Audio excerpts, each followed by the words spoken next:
Los duros tiempos de crisis han traído un nuevo paradigma de negocio. Se impone la tendencia hacia unos valores más humanos en los que la codicia y la ambición deben desterrarse. Pero ¿cómo aplicar este paradigma? Enseguida vamos a tomar conciencia de ello con la ayuda del director del Instituto de Expertos, Raimon Samsó, al que damos la bienvenida una semana más. ¿Qué tal? Hola, ¿qué tal? Gracias. Raimon, venimos de una época de capitalismo salvaje en el que los valores parecían desterrados, ¿no? El triunfador se comportaba como un tiburón que se comía a sus adversarios. Eso se acabó. Sí, y así nos ha ido. Es decir, la crisis es una consecuencia natural de toda esa época. Eso está cambiando y ahora hay empresas que, con alma, con corazón, que significa básicamente que ponen a las personas en el centro de la economía y el beneficio es algo marginal. Pero precisamente porque hacen eso, tienen más beneficios que las otras.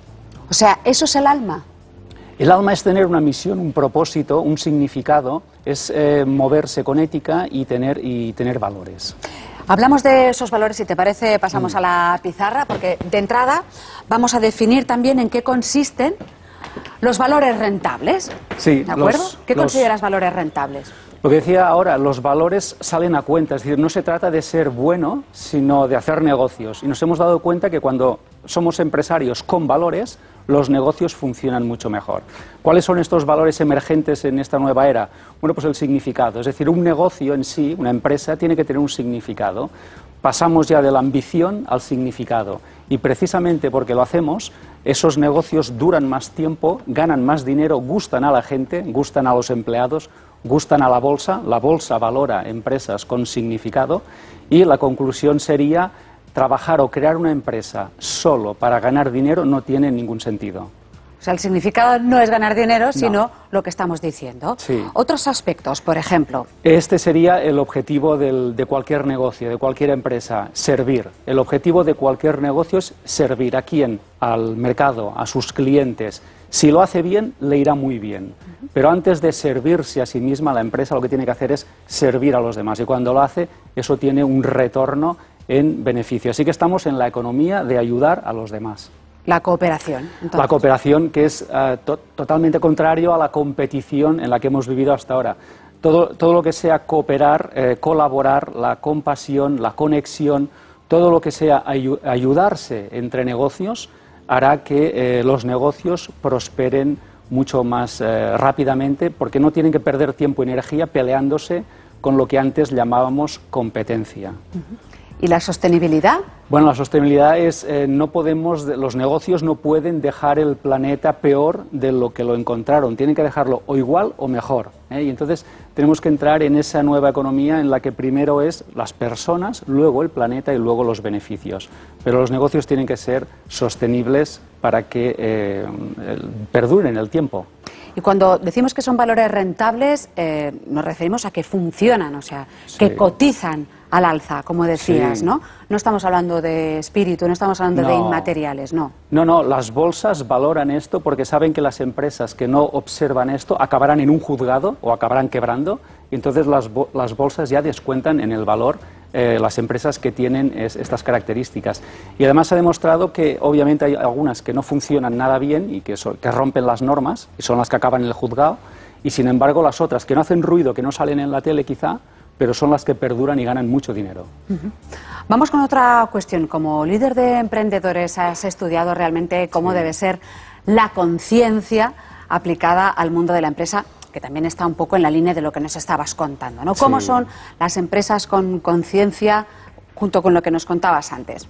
Bueno, básicamente una empresa es lo que su gente es, entonces el emprendedor debe ser consciente para que su negocio sea consciente.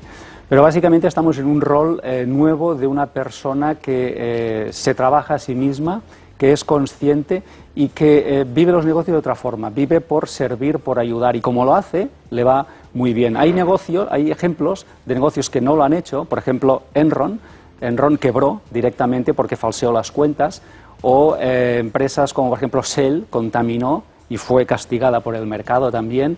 Incluso Arthur Andersen, que era una auditoría que tuvo que cerrar porque se quedó sin clientes, porque mintió, faltó a la verdad, se quedó sin clientes, ¿no? Entonces, vemos muchos ejemplos, incluso Nike. Nike, como empleaba a menores de 18 años, tuvo problemas, Nike corrigió y luego levantó el vuelo, ¿no? Pero hemos visto que los emprendedores conscientes son los que perduran, los otros son los que cierran o acaban en un juzgado. Eso nos lleva al liderazgo coherente. Sí, ¿no? un líder coherente sería aquel que da ejemplo, que da testimonio, que no habla una cosa y hace otra, sino que es realmente su presencia lo que mueve a las personas de su empresa y convence al mercado por su presencia. Es decir, no es un líder porque tiene un cargo o una tarjeta, sino que es un líder porque tiene una presencia, y esa presencia es la que crea negocios y hace que la gente le siga. El marketing consciente son el que practican estas empresas conscientes. Es un marketing que no empuja, que no fuerza la venta, es un marketing que prefiere ayudar a la gente, al mercado, que hacer negocios o que vender. Entonces, la palabra cliente hay que borrarla. No es un cliente, es una persona. No hay que borrarla, hay que mirarla de otra forma. Es decir, cuando miramos a un cliente, no hay que ver un número, no hay que ver una referencia, sino que hay que ver un ser humano, hay que ver a alguien a quien tenemos que ayudar. Y si lo hacemos, nos va a ir muy bien como empresarios, ¿no? Y finalmente la inteligencia espiritual, que yo creo que es el segundo paso. El primer paso fue la inteligencia emocional, que yo creo que todavía no la han aprobado todos los empresarios del país. Pues que se preparen, porque la segunda lección es la inteligencia espiritual, que significa básicamente un nuevo rol con una persona muy autodesarrollada y que deja el concepto de ego fuera de escena. Es decir, hace negocios, pero sin ese ego, sin esa competición, sin esa lucha. Pero, Raimon, ¿qué le dirías a la gente que cree que eso es una moda pasajera? Que luego volverá el rendir cuentas o los números o los balances y decir, bueno, vamos a volver a los negocios de antes, o como se hacían el business as usual, ¿no? Sí, que decían. Qué buena pregunta. Bueno, pues podemos hacerlo y entonces volverá a pasar lo que ha pasado hasta la época, que nuestra economía es una retahíla de crisis y más crisis y más crisis, ¿no? Si no hacemos los negocios de otra forma, esto es lo que vamos a seguir cosechando. Así que creo que este es un buen momento para probar otra cosa y hacer negocios conscientes. Bueno, pues vamos a buscar ese alma a las empresas que nos recomiendas que deben tener ahora en el siglo XXI. Como siempre, muchísimas gracias, Raimon, y te esperamos la semana que viene. Gracias.